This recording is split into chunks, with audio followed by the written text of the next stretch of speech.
The town voted to demolish this lighthouse. One man said no. This lighthouse was a forgotten ruin, a ghost on the coastline, scheduled for demolition. But one elderly man, a man who had lost everything, decided to save it. He had no crew, no funding, just his own 2 hands and a promise.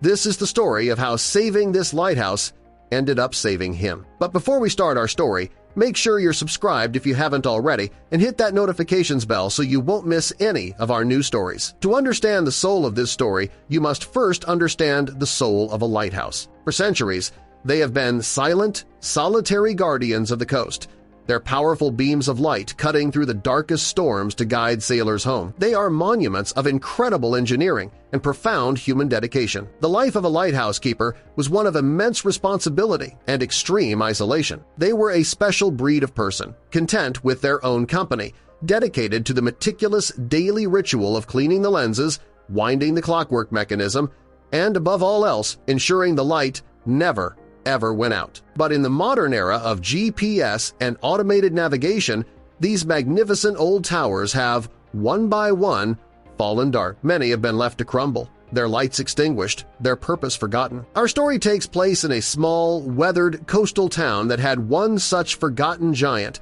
The Point Hope Lighthouse had stood on a rocky promontory for over a century, but it had been decommissioned in the 1970s, and for the last 50 years it had been surrendering to the relentless assault of the wind and the salt spray. Its iron lantern room was rusted through, its windows were shattered, and its beautiful, whitewashed brick tower was cracked and crumbling. It was a sad, derelict eyesore, a ghost of the town's proud maritime past. The town council, citing safety concerns and the high cost of repair, had finally made a decision in the spring of 2021. The old lighthouse was to be demolished. This is where our story's protagonist, a man we'll call Arthur, enters. Arthur was a man who understood the sea. He was a 78-year-old retired shipwright and boat builder, a man who had spent his entire life working with wood and metal, shaping them to withstand the power of the ocean. But his own life had recently been shattered by a storm he could not weather.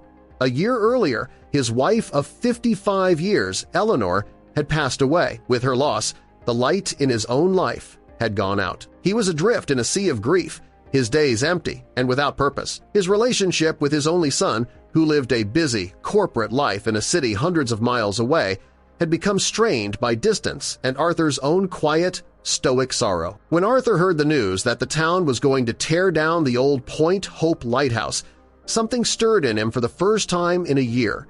He had grown up in the shadow of that lighthouse. It was a part of his own history. He saw in the crumbling, forgotten tower a reflection of his own life, a once strong structure, now broken and left without a purpose.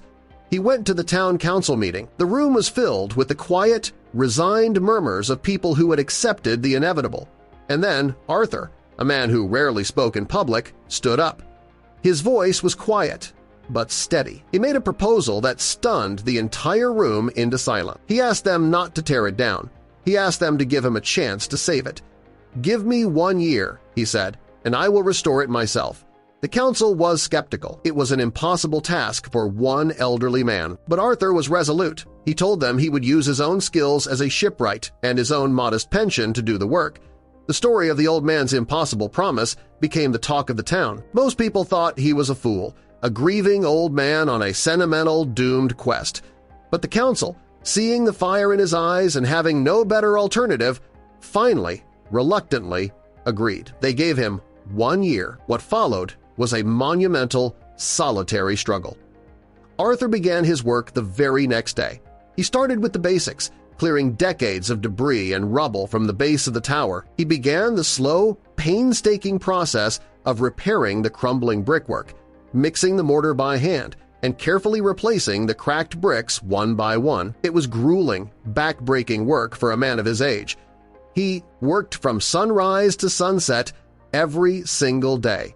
The townspeople would see him out there, a lone, determined figure, slowly, patiently bringing the old tower back to life. As the weeks turned into months, a subtle shift began to happen in the town.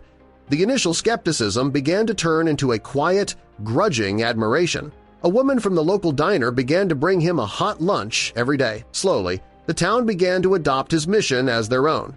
He was trying to bring the light back, both to the lighthouse and to his own life. Arthur's solitary struggle against the crumbling tower and the relentless sea weather continued through the harsh winter months. But his lonely work was not going unnoticed. The people of the small coastal town, who had at first dismissed him as an eccentric old man on a fool's errand, began to see something else. They saw a quiet, profound act of devotion. They saw one of their own, a man broken by grief, refusing to surrender.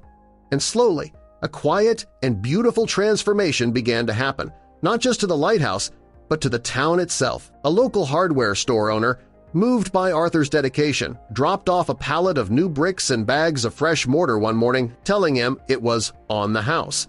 A woman who ran the local diner began to bring him a hot lunch and a flask of coffee every single day. As spring arrived, the individual acts of kindness began to grow into a true community movement. Other retired craftsmen from the town, carpenters, electricians, and welders, started showing up on the weekends, offering their skills and their time. The restoration of the lighthouse was no longer Arthur's solitary mission.